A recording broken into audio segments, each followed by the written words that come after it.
My name is Mike Shepard. I'm a producer. I want to get to know the artists in my new community. This is 1,000 Meals with 1,000 Artists. How did you get here and where did you come from? Tell me where you've been and where you're going.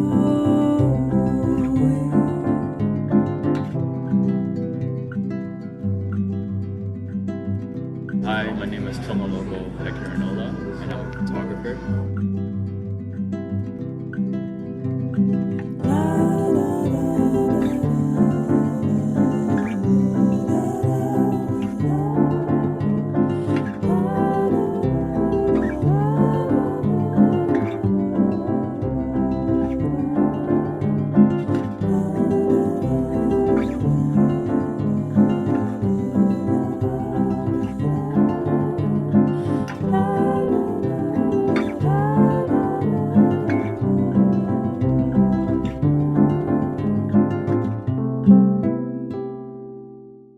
This week, I shared a meal with Tulo, who is a photographer with a really, really interesting story to tell. He kind of came to photography a little bit later than some of the artists that I've met with so far. Like, a lot of artists start their arts and are really immersed in it young, but he came to it only a handful of years ago. He really discovered it through his time leaving high school, going into university, going into his studies, and he just picked up a camera and went for it, which is really interesting to me. He talks a lot about how in the early days of him doing photography, he would just simply walk out on the street in downtown Toronto and see what inspired him. And now he kind of does a lot of portrait work, and obviously through, what people want to pay photographers for, it's a lot of portraits and it's a lot of things like that, event coverage, other things like that. But it was so interesting to hear that origin of an artist just grabbing his camera and going, which is really, really neat. We sat down at the Broadway Bar and Grill, a pretty standard bar and grill, but they had a pretty wide range of food on the menu. And one of the things that Tulo said to me was he's been here before, but he likes to go and try a new thing on the menu. Try something new each time and just kind of see where things go. And I really got that sense of adventure from him, talking about not just the food that we were having, but the art and the way he kind of approaches things. He just jumps in and goes for it. He has a website now. He has a good Instagram following. We'll make sure to put that out all on Soul One's platform so you can follow him and check out his awesome work.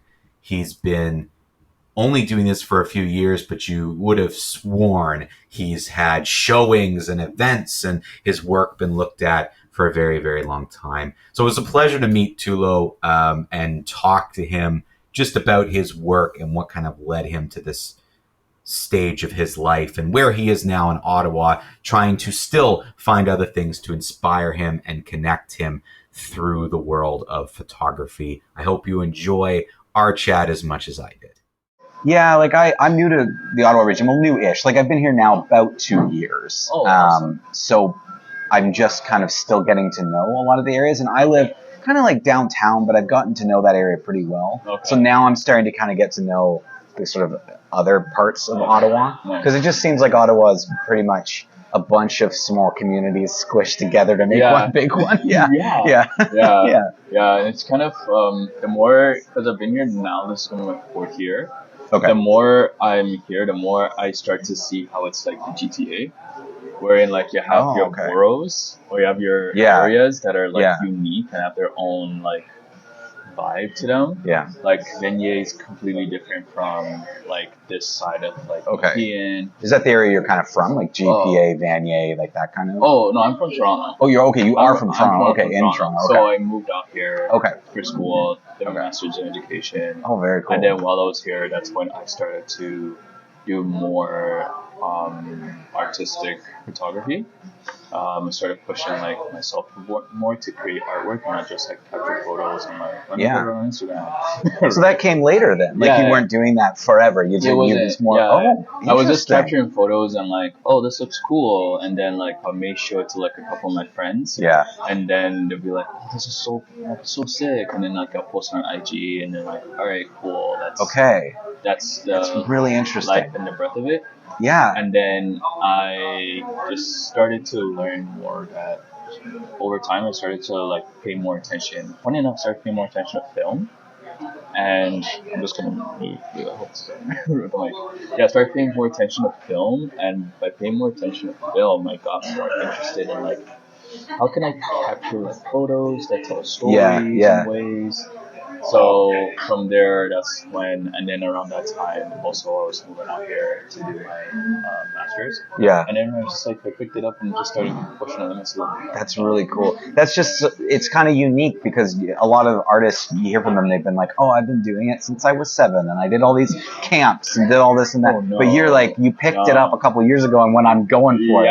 Yeah, that's really cool. Yeah, because for me, I actually grew up with sports. Okay, yeah, me too. Yeah, I grew up to the point I went to high school and I was mentally built and designed for athletic students. And that was in Toronto too, like that whole. That was in the GTA. Okay, so in the GTA, at that time, my family lived in Markham area. Okay, Markham, yeah. So there was a school in Unionville, Philip Secondary School, and like it was like brand new. I think my graduating class was the first graduating class from grade 9 to grade 12.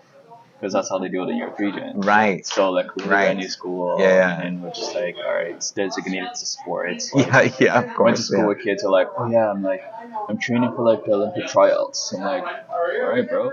That's wild. They were actually just training for trying. They were gonna go for Olympic tryouts. Oh man. I knew it was like. So that's a sporty school. That's like you're dedicated. School. Some buddies of mine. They'd be like, I was away. Like I had ski practice. Like in like Switzerland. Like.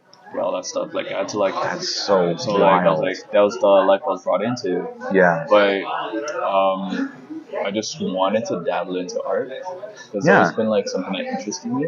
And photography specifically is what interested you. I know you mentioned you also were looking to film stuff too. Just art in general. Okay. Like, just artistic, artistic expression.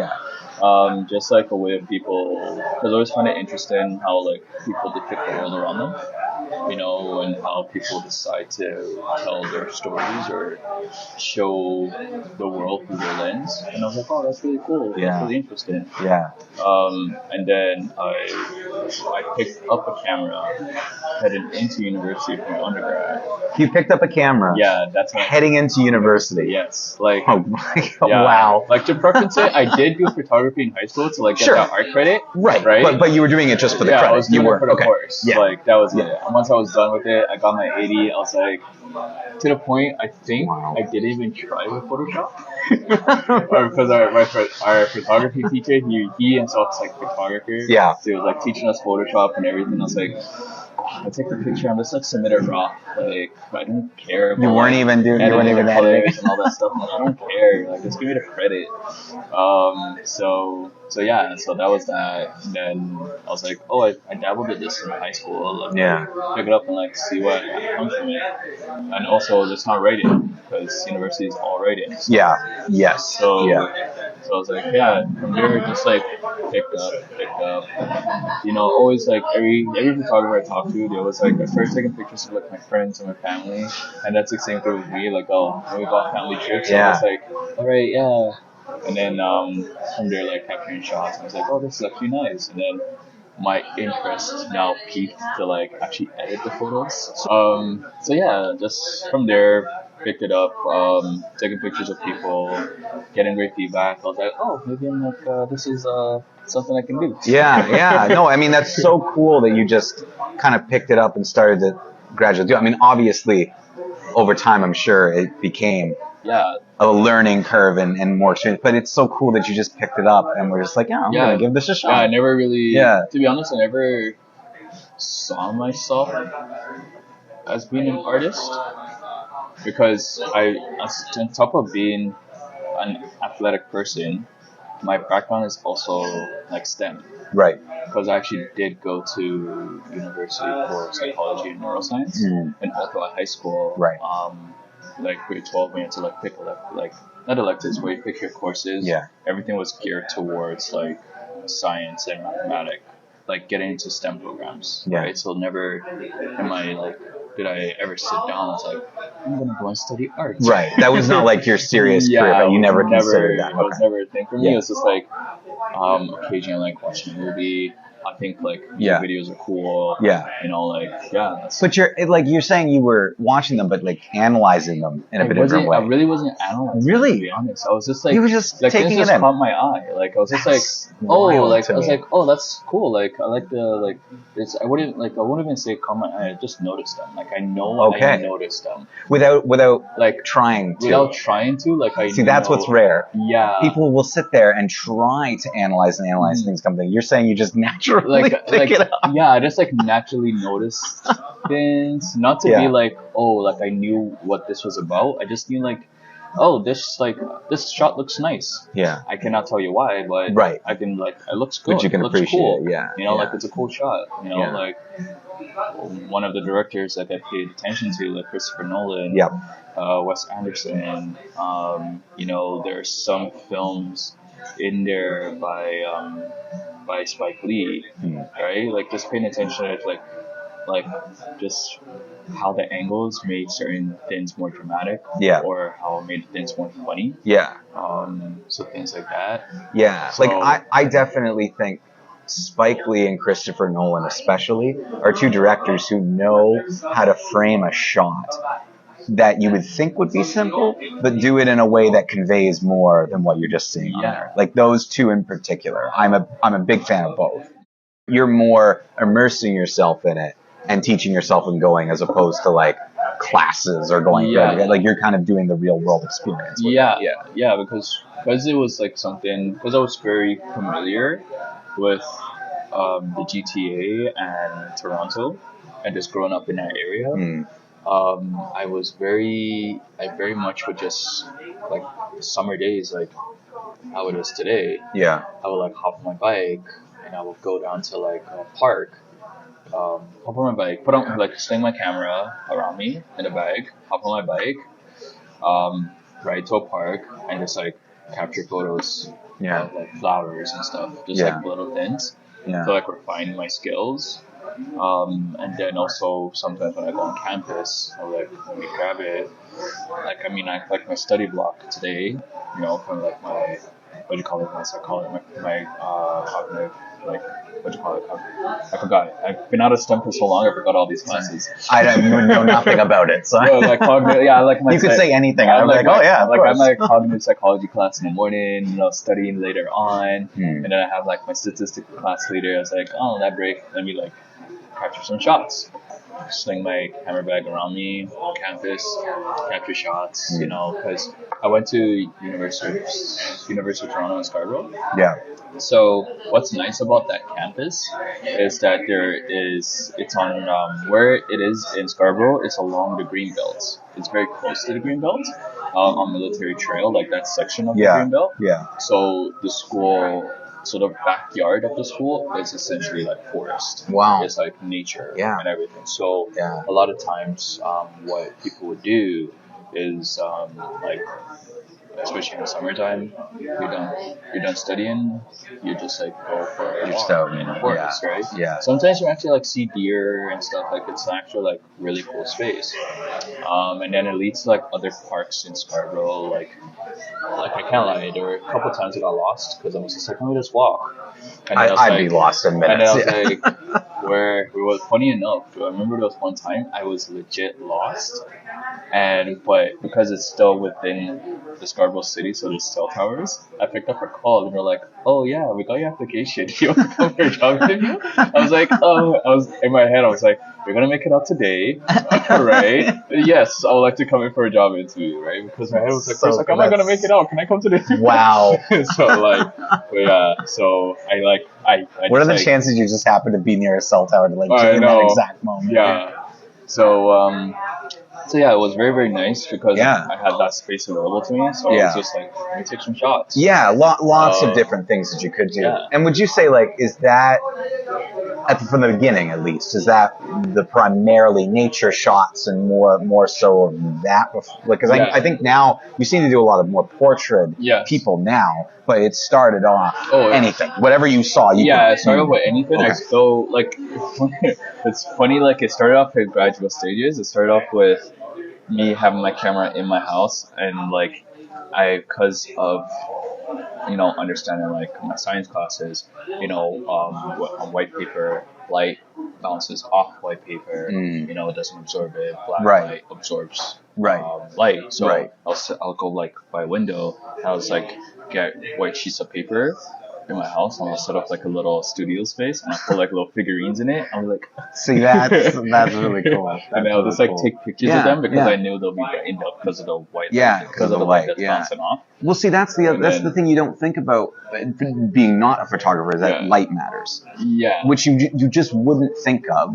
People with their cell phones take pictures, whatever. It's like natural light, whatever. But it matters for setting up shots. Yeah. Because like for there, like that's where I got the understanding that like light plays a big factor. Because I'll take a picture of stuff and it'll be dark. Yeah. And then like I'll put like a white sheet of paper beside it, and then the light will bounce, and it'll come. It may not be like significantly brighter. It's not like it's a reflector or anything like that.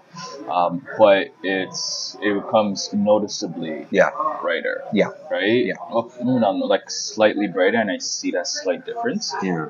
So I'm like, oh, cool. Like this maybe something. So like started off doing that. But then it started off with, all right, let me take it out and like let's see what we can capture. And I like to go for walks. And like, as I said, I do like walking in forests. Yeah. Like that's one of the things that I miss about being out here, like where I am right now. It's not too close to a forest. Okay. And too close to like greenery like that. Yeah. It's at least like a 20-minute walk before I get there. Gotcha. Wherein like I like to spend that 20 minutes walking in the you would like that to be forest. already in the forest. Right. So so I'll just go for like walks like that and just like capture shots of like flowers, like tree stumps, like random bridges, anything I see. I'm like, like I think that's cool. And then it went from there, and then after that it started gravitating towards people, but more so like street photography. Wherein because it was in Toronto and in GTA, and I grew up there, and I'm very well versed with how subway system rolls. I'll just like, as I said, swing my camera bag across me. Yeah. Go downtown, like from Scarborough, get on the RT. The LRT. Go to Kennedy Station. From Kennedy Station, take remember like the line 2. To like Union. And then line 2 to like Union. Get off at Union Street, Union Station, or get off at any other like downtown adjacent areas, like Peel Station or I'm trying to name them, but I haven't been there in a while. But Castle Frank, I think was one of them. Anyways, but those areas are like DuPont Station. That's another popular station I'll like get off at. Get off there and then like walk out as soon as I walk out the subway station, like get my camera out and just like be walking downtown, right? And that's the beautiful thing about downtown, because you can, I strongly believe you can never get lost in Toronto, like downtown Toronto. The downtown, I believe you can never get lost on there, because if you find one bus, you'll find a station. And as long as you find a station, you can orient yourself. Like, because there's only like 3 lines. So it's not that, and it's like a checkerboard, right? I mean, you're eventually, everything's kind of parallel. It's not too confusing. So that's why, like having an understanding and being very familiar with the area. I'll just walk. And you just go down. And just like capture shots that I see. How do you know then, as you're walking, like what you want to shoot versus not? Like, how do you, like, what inspires you to be like, I'm going to take the shot right now? Like, how does that happen? Like, for myself to know what it's sort of in relation to how I would watch films, wherein I wouldn't Well, now I understand because there's a compositional element to it that that like my eye catches, and I see like, oh, there's a leading lines here. Oh, there's like a golden ratio here. If you look at it this way, or oh, there's like there's a star here, like how there's everything's pointing to one location, and like that variation of leading lines. With having a performing arts background, same with like film and theater, I watch film and theater differently now than I used to. And that's just a byproduct of thinking more critically about it than you did before. But I love it in a positive way. Yeah. Where I love doing that. The things you're talking about, Interstellar, I love sitting down and breaking down the movie little bits by bits. Do people around me care? No. But I'm going to do it anyway because it's what interests me is why he decided I'm going to stay on him and zoom in slowly as he cries, as opposed to any cuts back and forth to see what he's watching, which would be the traditional way to do it. Screen, back to him, back to screen, back to him. No, I'm going to stay on him. We're going to hear it. We're going to focus on his reaction. Yeah. It's powerful. Yeah. Yeah. So it's like for myself, it's as I said, after graduating from my undergrad, that's when my critical eye started to emerge some more. Yeah. In the sense that I would, like before, as I said, I didn't really, I just knew things looked cool. I didn't understand that there were compositional elements that I was using. Right. Right? Right. So I would capture it and I'm like, oh, and then after I'd be like, oh, like this is, I didn't really, like for example, I didn't understand framing. I was just taking a walk near, I still remember the shot. It was like near Distillery District. And around the Distillery District in Toronto, there's like where the buses like typically come, they pick people up because it's a popular location, right? But there's like if you walk some more, there's like a fence in and there's like, I think a big parking space there. But from there you can like see the CN Tower, you can see a bunch of other buildings. So I was like, oh, wouldn't it be cool like if like the fences are in front of it and then like it's like you make the person feel like they are looking through the fence in the picture to like see the CN Tower and the landscape behind it.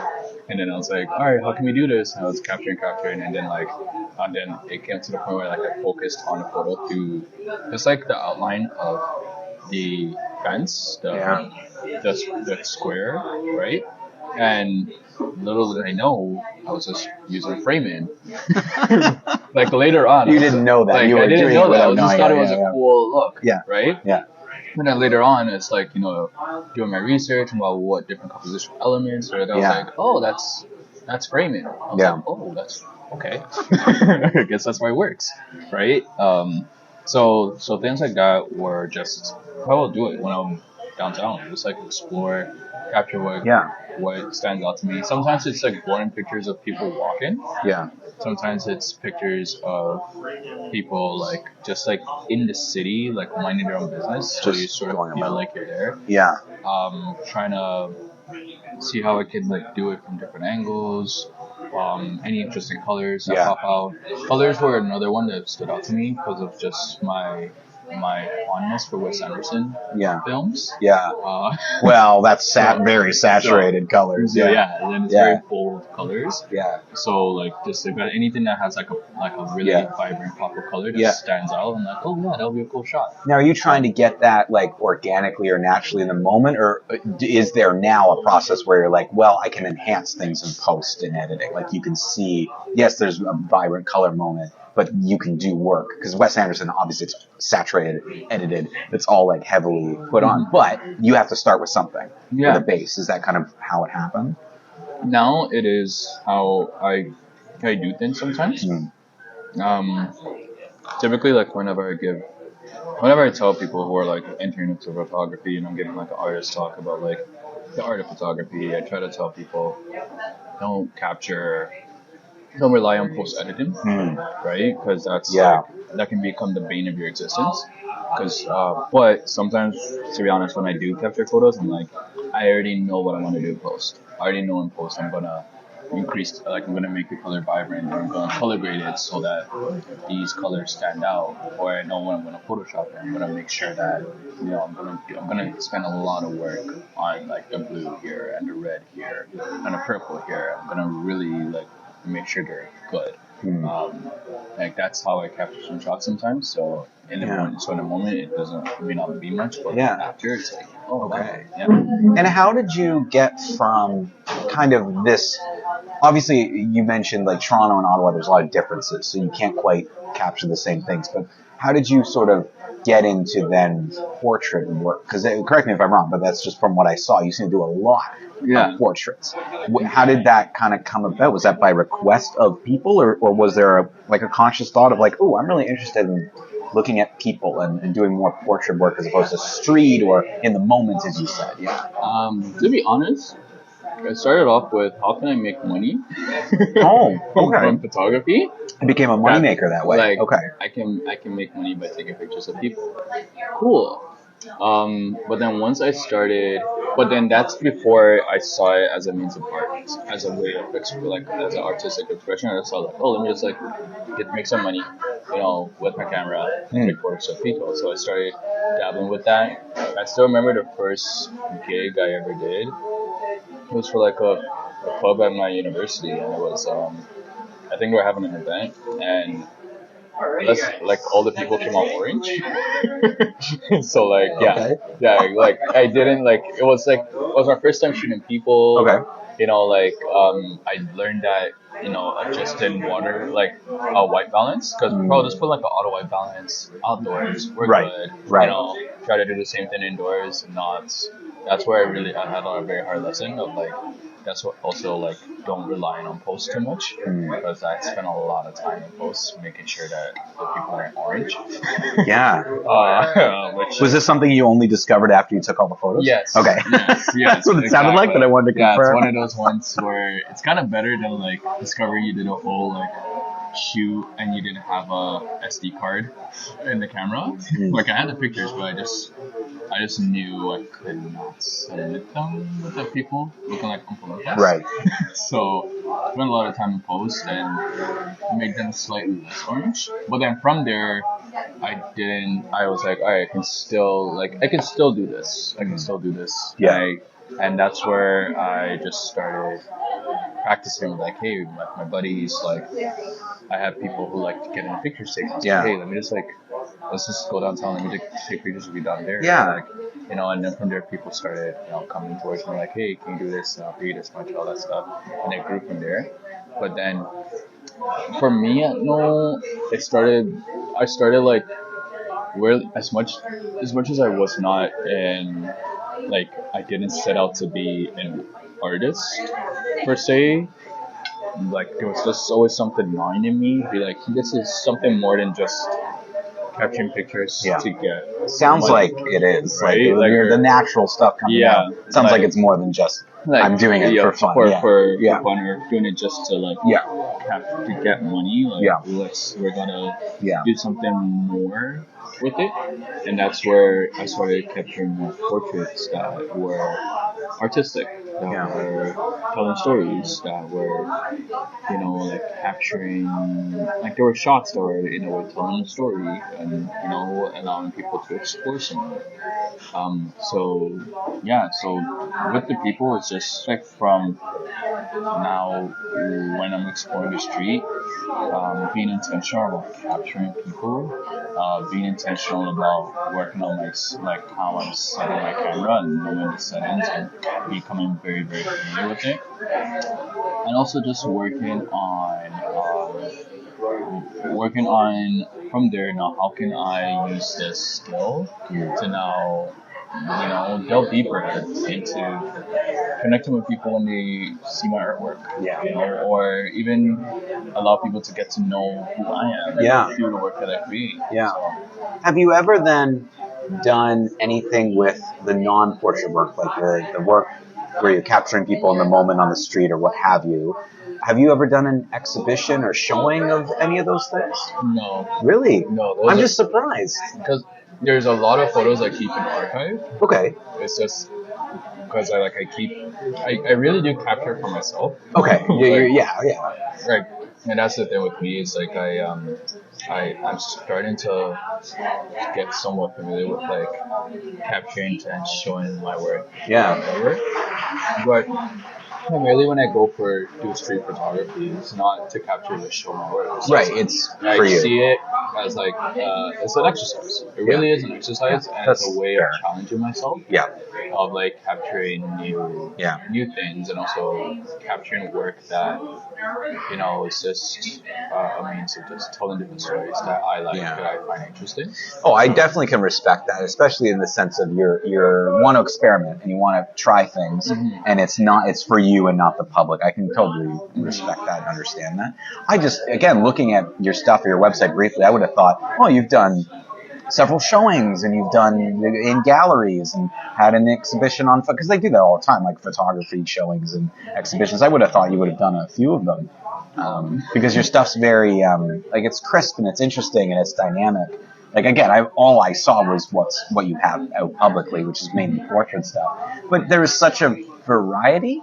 Like, it's not, when you look at like your Instagram, it's like the one, like everything's the same. It's like, it's just like the different person, but you have different styles and things that you're doing in there, things with colors and look and feel of each image. To me, that's like it's showable. Like, it's like, you would go and you'd get something different out of each shot. One of the things that, like, from performing arts standpoint, is there's a real lack of photographers to capture theatrical or entertainment moments for the purposes of either archival grant writing. You have to prove and propose things, and you have to have evidence, you have to present it. And I know I'm always struggling to find photographers who can come in and shoot the dress rehearsal of a theater show, or do headshots, or come in and help with the promotion of it, because in my mind, it's a mix of art and the administrative marketing purposes. Like, you have to, because someone's not going to be there in a live theater moment. How do you capture the feeling and the emotion through the still image? And I find photographers can sometimes struggle with that. Is this anything you've ever pursued doing, even in music and live music, and like being an event photographer, going to events and being paid to go there and capture moments and be able to give that back to the company so they can use it to promote extra things? Yeah, that's something that I do. Okay. As well. Okay, like, cool. For myself, when it comes to photography, I capture everything. No limits. Anything. There's really no limits. Really? Yeah. I'm used to people saying, like, well, this is what I do. I'm a portrait photographer. I'm even in painting and stuff. This is the type of thing. But you're saying everything. I mostly capture, as you can see on my website, like portraits and things like that. But my beginnings in photography, as I said, I didn't come from a very traditional route. So it was really to get better. I capture anything I can. What is kind of next for you? Like, are you at a point now where you have certain goals you want to achieve over time? Are you still trying to sort of find direction? Obviously, you've got portrait work. You're finding some work with it. But, like, what do you want as your next steps? Like, what's going to kind of happen with this? So my next steps for me is to scale up my photography business. Okay. And not, because at the same time I've come to find that outside of photography, I'm very much interested in other forms and mediums of art. So that's why I talk about film a lot. Yeah. Because although I'm a photographer, I do, draw from film, I draw from music as well. That's why I mentioned music videos earlier, because there are times where I'm watching a music video and I'll pause it, like that scene or the whole video itself is like an inspiration for a shoot, right? Or a story that I can relate to. That oh, well, now how can I tell it? How can I tell this story based upon my experience that other people can see, relate to, and this overall story that people can now, view and explore. So working with different mediums of arts, scaling my business to do photography is now a means of when educating people how to take photographs and having them be impactful. Yeah. And two, it's like I'm providing different ways of people to engage with my shots. Yeah. So it's not just whatever you see online is like what you get, or if you happen to go to a gallery and then that's what you see, like photography books. Very cool. also, like, I've gone into poetry, so combining that with poetry. So scaling it to that extent, wherein there's different ways of people can engage with my work, and people can view these pieces and artwork that I create, but not just in a very traditional sense of going to a gallery and that's it, or the more digital sense where it's like on a screen. Because there's something different about, especially with a book, about having it, holding it, being able to reference it, moments in time, anytime you want to, and being able to like flip the page, feel the page, like and look at it, and also. So that's like the next step for me, and also added to that, it's just like now, kind of, I would say pushing the envelope. With the photos I take. What does that mean? Because there's I forgot the YouTube channel. It's like art photography, art life photography. Yeah, so it's a YouTube channel that talks about how that looks at photography through an artistic lens, and that is primarily like where I do a lot of my self learning to sort of elevate my game. So I remember I was watching one video and it talks about art is, in order to create good art, you have to push the envelope. You have to push into the uncomfortable. The more comfortable the work you create, the less impactful it will be. 1,000 Meals with 1,000 Artists is a project of Soul One Arts Inc. Produced by Mike Shepard and Zach Porter. Edited by Zach Porter. Original music by Savannah Shea. Thank you to this week's artists and to the local restaurants who host us. For more on 1,000 Meals with 1,000 Artists and Soul One, please visit soulonearts.ca. If you're an artist, feel free to reach out to us on our website and connect for your own meal. Thank you for listening.